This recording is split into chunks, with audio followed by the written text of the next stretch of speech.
ओम नमो भगवते वासुदेवाय नमः। मार्ग से शुक्ल पक्ष की एकादशी को मोक्षदा एकादशी कहते हैं। यह एकादशी मोक्ष देने वाली है। इस साल मोक्षदा एकादशी तिथि रविवार रात 9:29 से शुरू हो जाएगी। इसका समापन सोमवार को शाम 7 बजे है। उदया तिथि के अनुसार मोक्षदा एकादशी का व्रत सोमवार को रखा जाएगा। इस दिन सुबह 8:20 से शाम 7 बजे तक भद्रा भी रहेगी। वहीं इसके अगले दिन सुबह 6:57 से सुबह 9:03 तक व्रत का पारण कर सकेंगे। मोक्षदा एकादशी की व्रत कथा इस प्रकार है। महाराज युधिष्ठिर ने कहा, हे भगवान, आप तीनों लोकों के स्वामी, सबको सुख देने वाले और जगत के पति हैं। मैं आपको नमस्कार करता हूँ। हे देव, आप सबके हितैषी हैं, अतः मेरे संशय को दूर कर मुझे बताइए कि मार्गशीर्ष एकादशी का क्या नाम है।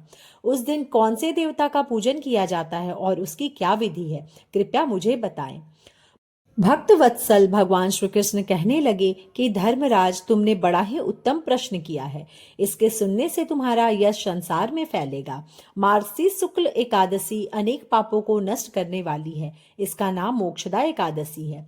इस दिन दामोदर भगवान की धूप दीप नैवेद्य आदि से भक्ति पूर्वक पूजन करनी चाहिए। अब इस विषय में मैं एक पुराणों की कथा कहता हूँ। गोकुल नाम के नगर में वैखानस नामक राजा राज्य करता था। उसके राज्य में चारों वेदों के ज्ञाता ब्राह्मण रहते थे। वह राजा अपनी प्रजा का पुत्रवत पालन करता था। एक बार रात्रि में राजा ने एक स्वप्न देखा कि उसके पिता नरक में हैं। उसे बड़ा ही आश्चर्य हुआ। प्रातः वह विद्वान ब्राह्मणों के पास गया और अपना स्वप्न सुनाया।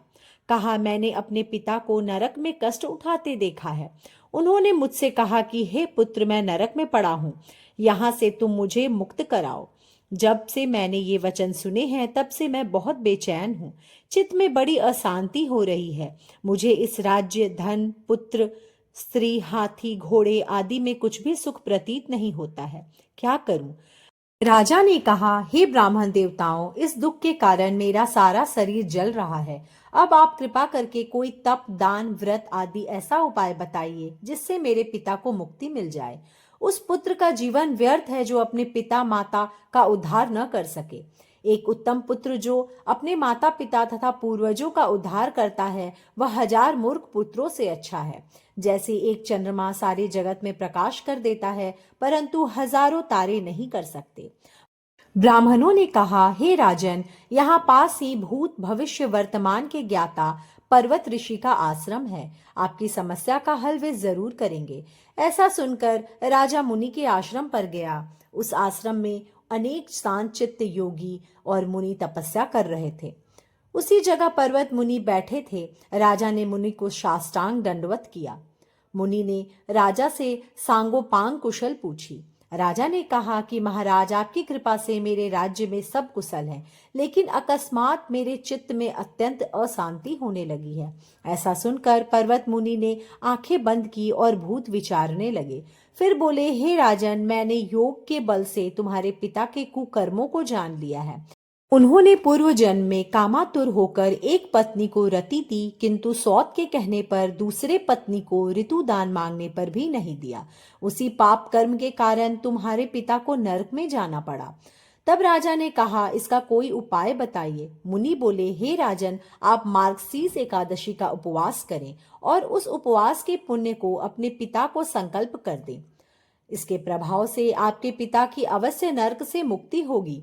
मुनि के ये वचन सुनकर राजा महल में आया और मुनि के कहने अनुसार कुटुंब सहित मोक्षदा एकादशी का व्रत किया। इसके उपवास का पुण्य उसने अपने पिता को अर्पण कर दिया। इसके प्रभाव से उसके पिता को मुक्ति मिल गई और स्वर्ग में जाते हुए वे पुत्र से कहने लगे, हे पुत्र, तेरा कल्याण हो। यह कहकर स्वर्ग चले गए।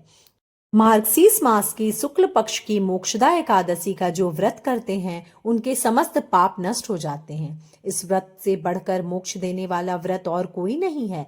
इस कथा को पढ़ने या सुनने से वाजपेयी यज्ञ का फल मिलता है। यह व्रत मोक्ष देने वाला तथा चिंतामणि के समान एक सब कामनाएं पूर्ण करने वाला है। अतः भक्तों, मोक्षदा एकादशी के दिन कृष्ण महामंत्र का जाप किया जाना चाहिए। ओम कृष्णाय वासुदेवाय हरे परमात्मने प्रणतः क्लेश नाशाय गोविंदाय नमो नमः।